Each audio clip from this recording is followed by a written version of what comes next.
Hello friends, ನಾವಿಂದು simple ಹಾಗೂ ಟೇಸ್ಟಿಯಾಗಿರುವ dhaba style egg curry ಹೇಗೆ ಮಾಡೋದು ಅಂತ ನೋಡೋಣ ಬನ್ನಿ.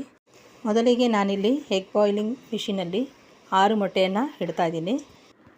ಜೊತೆಗೆ 2 ಆಲೂಗಡ್ಡೆಯನ್ನು ಕೂಡ ಇಡ್ತಾಯಿದ್ದೀನಿ. ಫ್ರೆಂಡ್ಸ್, ಇಲ್ಲಿ ಆಲೂಗಡ್ಡೆ ಆಪ್ಷನಲ್ಲು, ನಿಮಗೆ ಇಷ್ಟ ಆದರೆ ಹಾಕೋಬೋದು, ಇಲ್ಲಾಂದರೆ ಬೇಡ. ಫ್ರೆಂಡ್ಸ್, ಇಲ್ಲಿ ಮೊಟ್ಟೆ 8ರಿಂದ 10 ನಿಮಿಷ ಬೆಂದರೆ ಸಾಕು. ನೋಡಿ, ಈಗ ಬೆಂದಿದೆ. ಬೆಂದಿರುವಂತಹ ಮೊಟ್ಟೆ ಮತ್ತು ಆಲೂಗಡ್ಡೆಯನ್ನು ಒಂದು ಬಟ್ಲು ತಣ್ಣೀರಿನಲ್ಲಿ ಹಾಕಿ 5 ನಿಮಿಷಗಳ ನಂತರ ಮೊಟ್ಟೆಯ ಸಿಪ್ಪೆಯನ್ನು ತೆಗಿಬೇಕು. ನೋಡಿ ಫ್ರೆಂಡ್ಸ್, ನಾನಿಲ್ಲಿ ಮೊಟ್ಟೆ ಮತ್ತು ಆಲೂಗಡ್ಡೆಯ ಸಿಪ್ಪೆಯನ್ನು ತೆಗೆದು ಒಂದು ಪ್ಲೇಟಲ್ಲಿ ಇಟ್ಕೊಂಡಿದ್ದೀನಿ.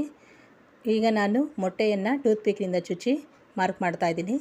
ಆನಂತರ ಒಂದು ಬಾಣಲೆಗೆ ಸ್ವಲ್ಪ ಎಣ್ಣೆಯನ್ನು ಹಾಕಿ, ಎಣ್ಣೆ ಕಾದ ನಂತರ ಸ್ವಲ್ಪ ಸೋಂಪು ಕಾಳು, ನಂತರ ಸಣ್ಣದಾಗಿ ಹೆಚ್ಚಿರುವಂತಹ ಕೊತ್ತಂಬರಿ ಮತ್ತು ಪುದೀನ ಸೊಪ್ಪನ್ನು ಹಾಕಿ, 1 ಸ್ಪೂನು ಬೆಳ್ಳುಳ್ಳಿ ಶುಂಠಿ ಪೇಸ್ಟು, ಸ್ವಲ್ಪ ಅರಿಶಿಣವನ್ನು ಹಾಕಿ ಚೆನ್ನಾಗಿ ಫ್ರೈ ಮಾಡ್ಕೊಳ್ಳಿ.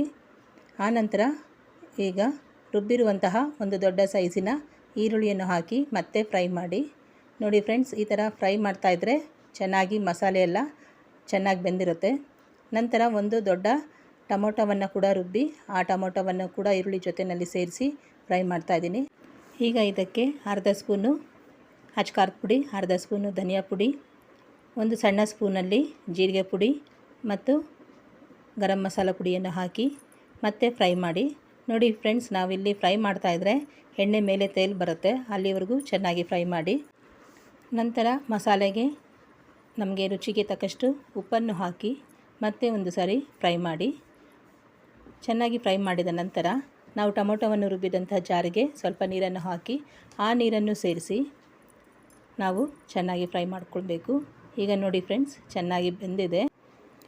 ಈಗ ನಾವು ಬೇಯಿಸಿಟ್ಕೊಂಡಿರುವಂತಹ ಆಲೂಗಡ್ಡೆ ಮತ್ತು ಮೊಟ್ಟೆಯನ್ನು ಮಸಾಲೆಗೆ ಹಾಕಬೇಕು.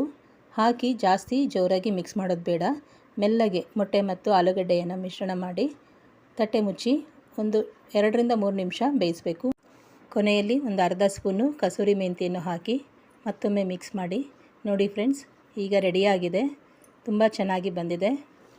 ಎಗ್ ಮಸಾಲದ ಘಮ ಇಡೀ ಕಿಚನ್ ತುಂಬ ಹರಡ್ಕೊಂಡಿದೆ. ನಾನೀಗ ಕೊನೆಯಲ್ಲಿ ಒಂದು ಬೌಲ್ಗೆ ಸರ್ವ್ ಮಾಡ್ತಾಯಿದ್ದೀನಿ. ನೋಡಿ ಫ್ರೆಂಡ್ಸ್, ಎಷ್ಟು ಚೆನ್ನಾಗಿ ಬಂದಿದೆ. ನೀವು ಕೂಡ ಟ್ರೈ ಮಾಡ್ತೀರಲ್ವಾ ಫ್ರೆಂಡ್ಸ್?